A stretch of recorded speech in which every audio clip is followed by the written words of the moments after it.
L'intelligence artificielle, elle écrit des textes, reconnaît des visages et peut même conduire des voitures. Mais est-ce qu'on peut réellement dire qu'elle est intelligente? Salut à tous, si vous ne vous êtes jamais intéressé au fonctionnement des IA, alors ça doit certainement vous paraître magique. L'IA étant à la mode, j'en entends énormément parler autour de moi. Mais entre les explications ultra compliquées et celles qui sont complètement à côté de la plaque, c'est très difficile d'arriver à savoir à quoi on a réellement affaire. Et bien dans cette vidéo, je vais vous expliquer comment fonctionne une IA. Et vous verrez que c'est beaucoup plus simple que ce que vous pouvez le penser. À la base, une IA, c'est juste un algorithme avec des conditions. Par exemple, une porte automatique de magasin qui va s'ouvrir quand quelqu'un s'approche. Ou encore dans Mario Kart, les ennemis qui te tirent dessus quand tu passes devant eux. Tout ça, c'est déjà de l'IA. Par contre, on est d'accord sur un point, ça n'a absolument rien à voir avec le niveau d'une intelligence humaine. Et c'est exactement ce que s'est dit un groupe de chercheurs. Le cerveau humain est un organe d'une extrême complexité. Aujourd'hui encore, on est loin d'en comprendre tous les mécanismes. Mais pour autant, il y a deux choses qu'on connaît bien. Premièrement, le fonctionnement des neurones. Un neurone, c'est un relais. Ils sont rattachés les uns aux autres de manière à former un grand réseau. Quand un neurone reçoit de la part d'un autre neurone un signal électrique, en fonction de son intensité, il aura la possibilité soit de le transmettre au neurone suivant,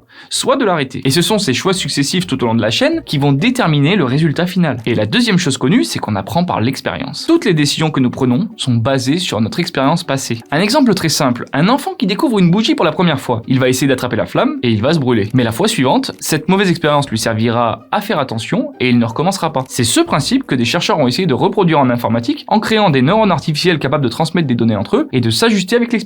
C'est un type particulier d'IA qu'on appelle le deep learning. Cependant, même si le principe s'inspire d'une véritable intelligence, le deep learning ne permet pas d'obtenir une IA plus intelligente. Avec une IA basique, on lui donne des données en entrée et on lui dit quelle action elle doit effectuer pour obtenir un résultat. Avec le deep learning, c'est différent. On fournit toujours un grand nombre de données à l'IA, mais au lieu de lui dire quoi faire, on lui donne un grand nombre de résultats attendus et c'est elle-même toute seule qui est censée deviner quelle méthode elle est censée utiliser pour y arriver. Et là, vous êtes très certainement en train de vous dire, mais c'est incroyablement intelligent en fait. Eh bien non, justement, c'est tout le contraire. Et pour comprendre pourquoi, prenons un exemple très simple. Imaginez un graphique avec une courbe séparant deux zones, une zone rouge et une zone bleue. Notre objectif, c'est de pouvoir dire si un point appartient à la zone rouge ou à la zone bleue. On a donc deux données en entrée, les coordonnées du point, x et y, et deux données en sortie, rouge ou bleu. Avec une IA classique, il faudrait lui expliquer comment calculer la position du point par rapport à la courbe et quelle formule utiliser pour savoir dans quelle zone il se trouve. Avec le deep learning, on se fiche complètement de la courbe. On donne juste énormément de points en exemple, classés en rouge ou en bleu. Et l'IA va estimer si un nouveau point fait plutôt partie de la zone rouge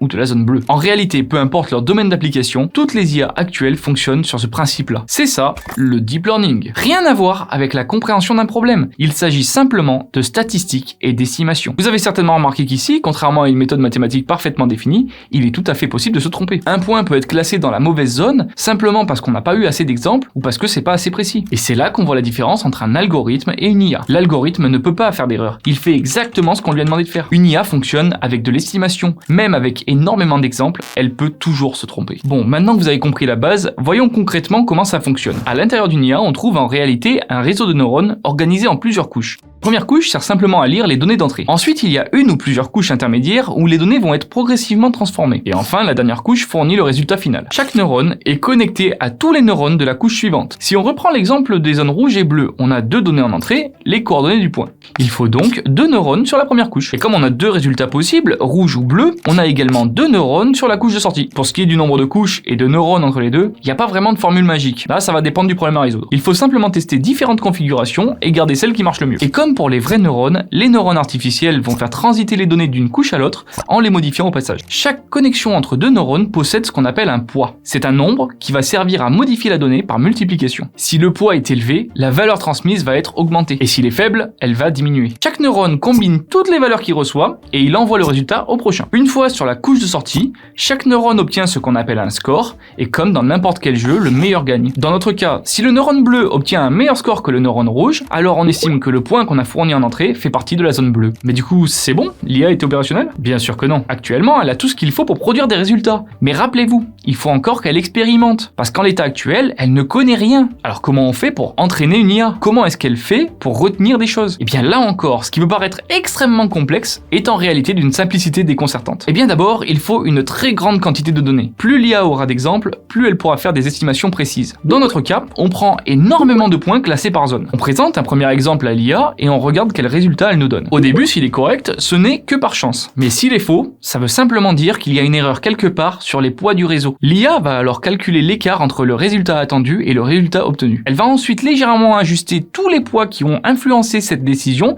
de manière à faire réduire cet écart. Et elle recommencera cette procédure avec l'ensemble des données. Petit à petit, les poids vont se régler et les résultats vont devenir de plus en plus cohérents. Et quand l'erreur globale devient suffisamment faible, on considère que l'IA est entraînée. Et maintenant, notre IA est fin prête. Donc je résume simplement, une IA moderne, ce ne sont que des neurones qui multiplient des nombres et des poids qui sont ajustés progressivement en fonction des erreurs. Et c'est tout. Vous voyez, je vous le disais que c'était incroyablement simple. Et d'ailleurs, je ne sais pas si vous l'avez remarqué, mais pour entraîner une IA, il va vous falloir des gigas, voire des téras de données. Alors qu'une fois qu'elle est entraînée, il n'y a plus qu'à retenir les réglages des poids. Ce qui fait que les IA sont extrêmement légères comparées aux services rendus. Et là, vous êtes certainement en train de vous dire, mais comment quelque chose d'aussi simple peut faire autant de choses? Il faut savoir qu'il existe plein de réseaux de neurones avec des formes et des structures différentes. Certains sont mieux adaptés que d'autres en fonction du domaine, comme la reconnaissance d'images, la génération de texte ou l'analyse de son. D'une manière générale, le deep learning permet de répondre à n'importe quel problème à partir du moment qu'il est basé sur des statistiques et que nous avons suffisamment d'exemples. La vraie difficulté, c'est de trouver comment transformer un problème abstrait en données exploitables. Prenons un exemple concret, la reconnaissance d'images. Si on veut demander à une IA de classer des photos de chats et de chiens par exemple, la question qu'on se pose, c'est comment est-ce qu'on fait pour transformer une image en quelque chose que l'IA peut comprendre. Une image, c'est juste un ensemble de pixels, et chaque pixel est d'une couleur qu'on peut définir par un nombre. Il suffit donc d'envoyer toutes les valeurs de chaque pixel de l'image à l'IA, et ça fait des dizaines de milliers de valeurs en entrée. Pour seulement 2 sorties, chat ou chien. Ça paraît énorme en termes de calcul, mais dans la réalité, un simple téléphone peut le faire. Et pour la génération d'images, le principe reste plus ou moins aussi simple. On est globalement sur l'inverse, au lieu de lire des pixels, l'IA en crée. La vraie difficulté, c'est qu'on y ajoute la compréhension du langage, et ça, c'est le domaine le plus compliqué de l'IA. Construire des phrases, c'est quand même plus compliqué que de reconnaître des images. C'est pas avec des simples statistiques qu'on va exprimer des idées, réfléchir et tenir une conversation. C'est exactement ce que je pensais au début. Mais dans la réalité, les IA génératives qu'on appelle des LLM construisent des phrases sans ne jamais rien comprendre à ce qu'elles disent. Mais alors comment c'est possible? Eh bien, je peux vous le montrer avec un téléphone. Quand vous écrivez sur le clavier d'un téléphone, il vous propose des mots. Il suffit simplement d'écrire une phrase en ne sélectionnant que les mots proposés. À l'intérieur d'une IA ne sait pas ce qu'elle va dire si un. Bon, du coup, vous avez compris que j'ai écrit mon script sur mon téléphone. La phrase générée n'a souvent aucun sens, mais grammaticalement, elle est juste. Pourquoi? Parce que votre clavier ne fait qu'une seule chose. Il vous propose les mots qui ont le plus de chances de sortir après ce que vous venez d'écrire. Sur un téléphone, le contexte est très court, ça joue à 1 ou 2 mots, donc le résultat est limité. Maintenant, imaginez la même chose, mais au lieu de prendre 2 mots, on en prend des centaines, avec des milliards de paramètres. C'est exactement comme ça que fonctionnent tous les LLM. ChatGPT, Gemini, Mistral et tous les autres. En entrée, ils prennent des morceaux de phrases, qu'on appelle des tokens. Pour faire plus simple, on va dire qu'ils prennent des mots, c'est pareil, et chaque mot va être associé à un nombre. À partir de là, l'IA ne va répondre qu'à une seule question. Quel est le mot qui a le plus de chances de sortir après la suite de mots que j'ai actuellement? Elle choisit ce mot et après elle fait exactement la même chose pour tous les suivants. Et d'ailleurs, ça répond à une autre question, c'est pourquoi quand on va sur ces sites, il y a toujours la réponse qui défile au fur et à mesure. En fait, c'est pas fait pour faire joli, c'est parce que l'IA elle est en train de le générer sous vos yeux. Aussi étonnant que ça puisse paraître, c'est comme ça qu'une IA génère des réponses. Elle ne sait ni qu'elle est en train d'écrire une phrase,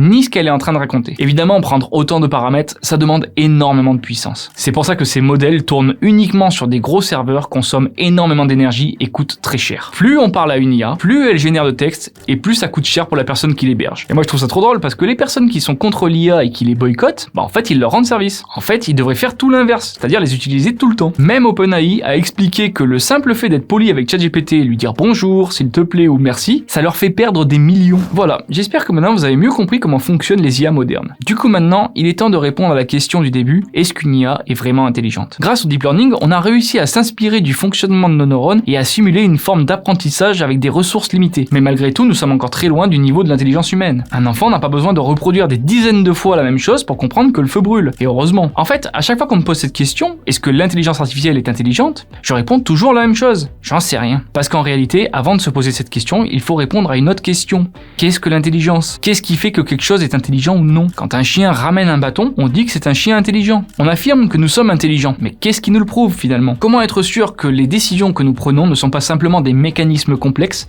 que nous prenons pour de la réflexion? Plus nous étudions notre cerveau, plus nous arrivons à expliquer notre comportement. Nos mouvements, nos émotions, nos souvenirs et nos pensées ne sont au fond que des signaux électriques et chimiques. Tant que nous ne comprenons pas exactement tout le fonctionnement de notre cerveau, je ne pense pas que nous puissions créer une véritable intelligence artificielle. Notre espèce est la seule à avoir un niveau d'intelligence suffisamment élevé pour avoir conscience d'elle-même. Et depuis toujours, nous avons cherché une espèce semblable à la nôtre. D'abord dans les mythes, ensuite dans les étoiles, et peut-être que cette fois, au lieu de la chercher, nous sommes en train de la créer. Voilà, c'est ainsi que se termine cette vidéo. J'espère qu'elle vous aura plu, parce que moi personnellement, c'était un sujet qui me tenait beaucoup à cœur. N'hésitez pas à me faire vos retours dans les commentaires, que ce soit vos avis, vos impressions, ce que vous voulez. Moi, je suis vraiment très curieux pour le coup. Bon, j'ai bien conscience que cette vidéo, elle ressemble pas trop à celle que j'ai l'habitude de faire, mais ne vous inquiétez pas, dans les prochaines, on retourne sur des vidéos plus fun. Merci à tous de l'avoir regardé jusqu'au bout, et je vous dis à bientôt. Salut!